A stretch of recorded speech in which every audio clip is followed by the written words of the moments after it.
Assalamualaikum warahmatullahi wabarakatuh. Perkenalkan nama saya Citra Nabila Geti, NIM saya 21 2022 326. Hmm, Nama dosen pembimbing saya Hasan Al-Mulkan, SHMA. Baiklah, di sini saya akan menjelaskan tentang bab 5, yaitu hukum pengangkutan. Hukum pengangkutan. Pengertian hukum pengangkutan. Di era modernisasi seperti sekarang ini, alat transportasi semakin penting.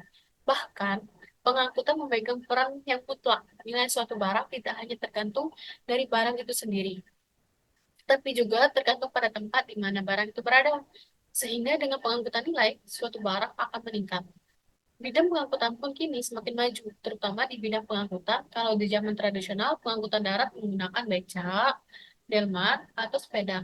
Telah tersingkirkan dengan adanya transportasi yang menggunakan mesin motor seperti sepeda motor, mobil, taksi, bus, dan lain-lain.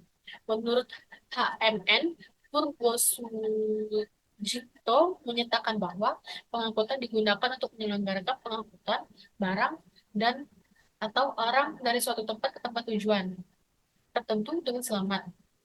Menurut pasal 1 ayat 3 Undang-Undang Nomor 22 Tahun 2009 tentang lalu lintas dan angkutan jalan. Pengangkutan adalah perpindahan orang atau barang dari suatu tempat ke tempat lain dengan menggunakan kendaraan di ruang lalu lintas jalan. Pengangkutan adalah perjanjian timbal balik antara pengangkut dengan pengirim. Pengirim dapat mengikatkan diri untuk membayar angkutan. Pengangkutan adalah sesuatu tertentu dengan selamat menggunakan alat pengangkutan yang berupa kendaraan. Hukum adalah sekumpulan kaidah-kaidah atau peraturan-peraturan yang bersifat memaksa dan dibuat oleh pejabat yang berwenang yang menentukan tingkah laku masyarakat. Menurut Mukhtar Kusuma Atmajaya, hukum ialah keseluruhan kaidah-kaidah serta asas-asas yang mengatur pergaulan hidup dalam masyarakat dan bertujuan memelihara ketertiban serta meliputi lembaga-lembaga yang proses guna mewujudkan berlakunya kaidah seperti sebagai kenyataan dalam masyarakat. Menurut Simorangkir dan Wirjono Sastroponoto, hukum adalah peraturan-peraturan yang bersifat memaksa yang menentukan tingkah laku manusia dalam masyarakat yang dibuat oleh badan-badan resmi yang berwajib. Pelanggaran-pelanggaran terhadap peraturan tadi berakibat diambilnya tindakan yaitu untuk tertentu. Menurut Soekardono, pengangkutan adalah perpindahan tempat mengenai benda-benda atau orang-orang karena perpindahan itu mutlak diperlukan untuk mencapai dan meningkatkan manfaat serta efisiensi. Menurut Abdul Qadir Muhammad, pengakuan adalah proses kegiatan memuat barang penumpang dari tempat yang ditentukan.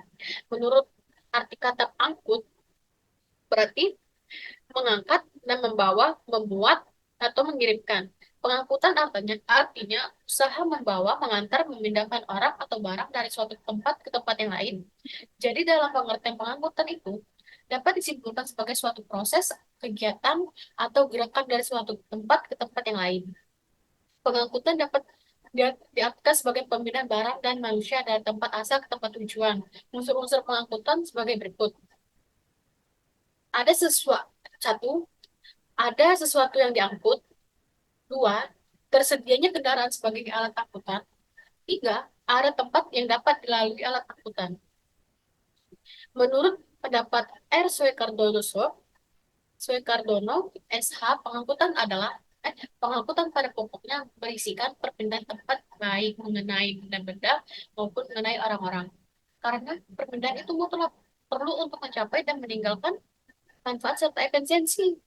Dapat disimpulkan bahwa hukum pengangkutan adalah sekumpulan kaidah-kaidah atau peraturan-peraturan yang bersifat memaksa yang mengatur tentang pengangkutan. Hukum pengangkutan merupakan bagian dari hukum dagang yang termasuk dalam bidang hukum perdata. Hukum perdata merupakan subsistem tata hukum nasional. Jenis-jenis pengangkutan yang ada sekarang ini ada beberapa macam, yaitu pertama itu ada pengangkutan darat, pengangkutan udara, dan pengangkutan laut.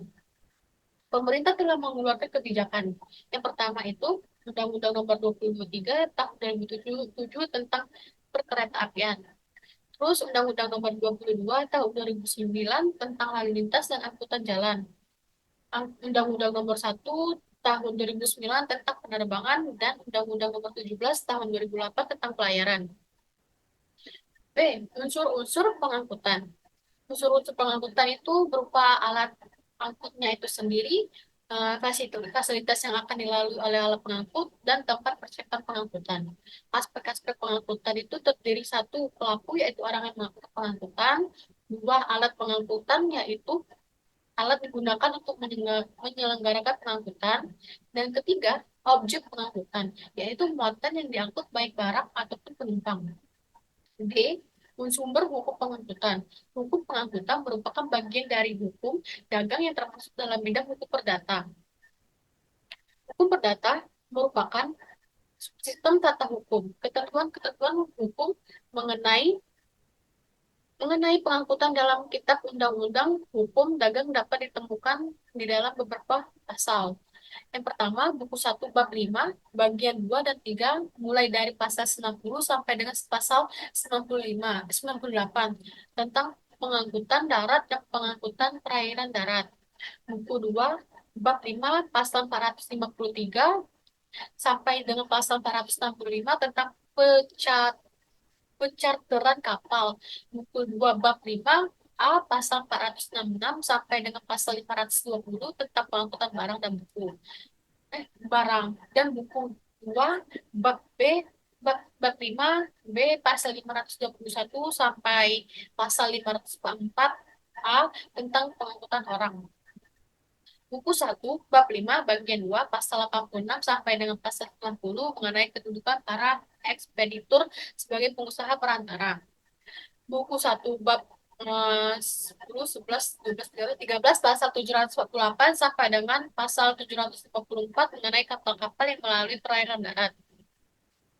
Dan terus adapun ketentuan-ketentuan tentang pengangkutan di luar KUA dagang terdapat dalam sumber-sumber khusus, yaitu antara lain terdapat dalam sumber-sumber khusus yaitu antara lain satu, konvensi-konvensi internasional, dua, perjanjian bilateral atau perjanjian multilateral, tiga, peraturan perundang-undang nasional, empat, jurisprudensi, lima, perjanjian-perjanjian antara lain A. Pemerintah perusahaan angkutan, B. Perusahaan angkutan, C. Perusahaan angkutan pribadi dan swasta. Adapun peraturan-peraturan khusus untuk tiap jenis pengangkutan tersebut yaitu diatur dalam satu, pengangkutan darat diatur dalam pasal 91 sampai dengan pasal 98 tentang surat angkutan dan tentang pengangkutan dan juragan perahu melalui sungai dan perairan darat. Ini ketentuan di luar KUA dagang atau KUA perdata terdapat dalam satu, Undang-Undang Nomor 6 Tahun 1984 tentang pos. Dua, Undang-Undang Nomor 13 Tahun 1992 tentang perkereta-apian. Tiga, Undang-Undang Nomor 14 Tahun 1992 tentang lalu lintas dan angkutan jalan. Sebagaimana telah diubah dengan Undang-Undang Nomor 9 Tahun 2009 tentang lalu lintas dan angkutan jalan. Dua, pengangkutan laut diatur dalam KUHA dagang yaitu pada buku 2 bab 5 tentang perjanjian charter kapal. 2 buku 2 bab 5A tentang pengangkutan barang-barang. 3 buku 2 bab 5B tentang pengangkutan orang. Ketentuan lainnya dapat ditemukan pada satu, Undang-Undang Nomor 22 tahun tahun 1962 tentang pelayaran. Dua, Peraturan Pemerintah Nomor 51 tahun 51 tahun 2002 tentang perkapalan. Tiga, Peraturan Pemerintah Nomor 69 tahun 2001 tentang kepelabuhan. Keputusan Menteri Perhubungan Nomor 33 tahun 2001 tentang penyelenggaraan dan penguasaan Angkatan Laut. Tiga, pengangkutan udara. Ketentuan peraturan undang-undang nasional yang mengatur tentang angkutan udara antara lain A. Undang-Undang Nomor 1 Nomor 15 tahun 1992 tentang penerbangan. B.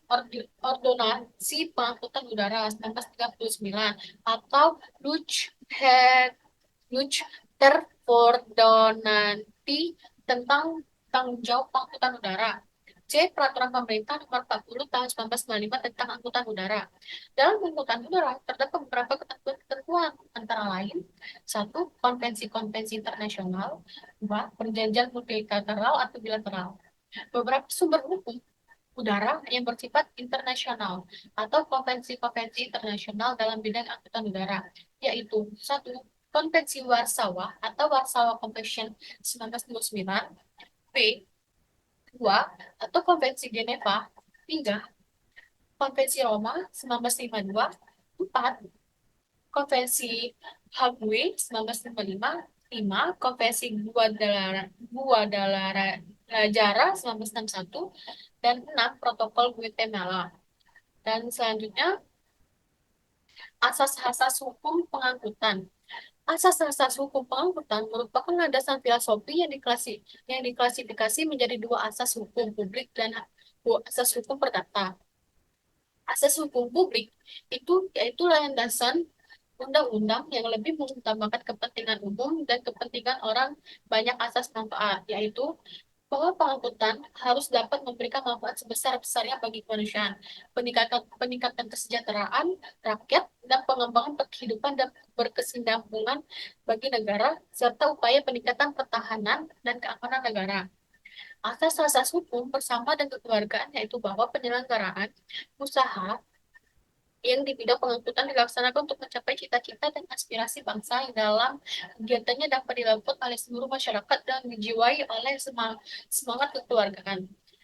Asas hukum perdata itu asas hukum perdata merupakan landasan hukum yang hanya berlaku serta berguna bagi kedua belah pihak dalam suatu pengangkutan niaga, yaitu antara pihak pengangkutan dan pihak pengguna jasa. Asas-asas hukum yang bersifat perdata yaitu satu, konsensual; dua, koordinatif; tiga, campuran; empat, retensi; dan lima, pembuktian dengan dokumen. Tujuan hukum pengangkutan secara umum, pengangkutan bertujuan memberikan jasa kepada masyarakat yang disebut jasa pengangkutan. Menurut Sri Rejki Hartono, pengangkutan dilakukan karena nilai barang akan lebih tinggi di tempat tujuan daripada tempat asalnya. Karena itu dikatakan pengangkutan memberi nilai kepada barang yang diangkut dan nilai lebih besar daripada biaya-biaya yang dikeluarkan. Nilai yang diberikan adalah berupa nilai tempat atau place utility dan nilai waktu time utility. Nilai tempat atau place utility mengandung pengertian bahwa dengan adanya pengangkutan berarti terjadi perpindahan barang dari suatu tempat di mana barang tadi dirasakan kurang bermanfaat di tempat asal, akan tetapi setelah adanya pengangkutan nilai barang tersebut bertambah bermanfaat dan memiliki nilai guna bagi manusia. Oleh karena itu, apabila dilihat dari kegunaan dan manfaatnya bagi manusia, maka barang tadi sudah bertambah nilainya karena ada pengangkutan. Nilai kegunaan waktu atau time utility itu dengan adanya pengangkutan berarti bahwa dapat dimungkinkan terjadi suatu perpindahan barang dari suatu tempat ke tempat lainnya, di mana barang tersebut lebih diperlukan tepat pada waktunya. Pengangkutan diselenggarakan dengan tujuan untuk membantu memindahkan barang atau manusia dari suatu tempat ke tempat lain secara efektif dan efisien. Efektif para perpindahan barang atau orang tersebut dapat dilakukan sekaligus atau jumlah yang banyak, sedangkan dikatakan efisien karena dengan menggunakan pengangkutan, perpindahan itu menjadi relatif singkat atau cepat dalam ukuran jarak dan waktu tempuh dari awal ke tempat tujuan. Dalam prinsip-prinsip tanggung jawab pengangkutan, secara umum prinsip-prinsip tanggung jawab itu dalam hukum pengangkutan dapat dikemukakan sebagai berikut. Prinsip prinsip tanggung jawab karena kesalahan atau liability based on a fault, atau prinsip praduga bertanggung jawab, atau presumption of liability principle, atau tiga, prinsip praduga tak selalu bertanggung jawab, presumption of non liability principle. Empat, prinsip tanggung jawab mutlak atau strict liability. Dan lima, prinsip tanggung jawab terbatas atau limitation of liability. Pengaturan hukum pengangkutan. Peraturan hukum pengangkutan adalah keseluruhan peraturan-peraturan hukum dalam definisi yang mengikuti ketentuan undang-undang pengangkutan, perjanjian pengangkutan, konvensi internasional tentang pengangkutan, dan kebiasaan dalam pengangkutan darat, perairan, dan penerbangan. Angkatan darat diatur dalam KUHD sudah diatur secara sistematis dalam buku 1 bab 5 bagian 2 dan bagian 3 mulai pasal 90 sampai dengan 98. Bagian diatur sekaligus tentang pengangkutan darat dan perairan darat khusus pengangkutan barang. Peraturan khusus itu UU tentang perkeretaapian, Undang-Undang Nomor 23 Tahun 2007 dan Undang-Undang tentang Lalu Lintas dan Angkutan Jalan. Undang-Undang Nomor 22 Tahun 2009. Angkatan Laut dalam Undang-Undang tentang pelayaran kapal didefinisikan kendaraan air dengan bentuk dan jenis tertentu yang digerakkan dengan angin, tenaga mekanik, energi, dan lainnya, ditarik atau ditunda, termasuk kendaraan yang berdaya dukung dinamis, kendaraan di bawah permukaan air, dan bangunan terapung yang tidak berpindah-pindah. Dalam KUHD buku 2 bab 5 tentang perjanjian charter kapal, KUHD buku 2 bab 5A tentang pengangkutan barang-barang, KUHD buku 2 bab 5B tentang pengangkutan orang, dan Undang-Undang Nomor 17 Tahun 2008 tentang pelayaran. Angkutan udara. Angkutan udara adalah setiap kegiatan dengan menggunakan pesawat udara untuk mengangkut penumpang, kargo, atau pos untuk suatu perjalanan atau lebih dari suatu bandar udara yang lain atau beberapa bandara udara. Angkutan udara diatur dalam Undang-Undang Nomor 1 Tahun 2009 tentang penerbangan. Sati, pembangunan hukum pengangkutan. Hukum pengangkutan subsistem tata hukum nasional. Hukum pengangkutan merupakan cabang dari hukum perusahaan atau hukum bisnis yang termasuk dalam bidang hukum keperdataan. Hukum keperdataan adalah subsistem tata hukum nasional. Jadi, hukum perusahaan termasuk dalam subsistem tata hukum nasional. Apabila legal drafter melakukan pembaruan perundang-undangan di bidang pengangkutan produk harus dalam bentuk tertulis, bersumber Undang-Undang Dasar 1945, dibuat oleh pembentuk undang-undang yang sah, meliputi semua jenis pengangkutan berdasarkan falsafah negara Pancasila untuk mewujudkan tujuan negara dan bangsa Indonesia berlaku di seluruh wilayah negara bagi semua warga negara Indonesia. Lihat dari segi proses keberlakuan hukum, hukum pengangkutan adalah sistem hukum yang dimiliki subjek hukum pengangkutan, status hukum pengangkutan, objek hukum pengangkutan, peristiwa hukum pengangkutan, hubungan hukum pengangkutan, dan tujuan hukum pengangkutan. Fokus pembangunan hukum pengangkutan, fokus berikutnya adalah pembaruan undang-undang pengangkutan. Prinsip pembangunan hukum yang digariskan adalah A. Pembaruan undang-undang yang sudah sah, B. Penyusunan undang-undang yang baru, C. Kesadaran hukum dan dinamika masyarakat, D. Tersusun dalam undang-undang yang berlaku, unifikasi. Berdasarkan prinsip-prinsip tersebut hingga kini telah berhasil diundang-undangkan diundang-undangkan undang-undang bidang pengangkutan berikut. A. Undang-Undang Nomor 23 Tahun 2007 tentang perkeretapian. B. Undang-Undang Nomor 22 Tahun 2009 tentang lalu lintas dan angkutan jalan. C. Undang-Undang Nomor 1 Tahun 2009 tentang penerbangan. D. Undang-Undang Nomor 17 Tahun 2008 tentang pelayaran. Arti penting pengangkutan. Nah, arti pengangkutan merupakan bidang kegiatan yang sangat vital dalam kehidupan masyarakat. Berbagai faktor yang akan diuraikan berikut ini. Keadaan geografis Indonesia, menunjang pembangunan berbagai sektor, mendekatkan jarak antara desa dan kota, perkembangan ilmu dan teknologi. J. Pengangkutan dan ilmu pengetahuan. Itu terdapat pengangkutan sebagai kaidah, pengangkutan sebagai perilaku, dan pengangkutan sebagai ilmu pengetahuan, dan pengangkutan bersifat teoritis, dan praktis. Oke, sekian dan terima kasih. Mungkin itu saja yang bisa saya sampaikan. Jika ada salah dan kata saya mohon maaf. Pada Allah saya mohon ampun. Wabillahi taufiq wal hidayah. Wassalamualaikum warahmatullahi wabarakatuh.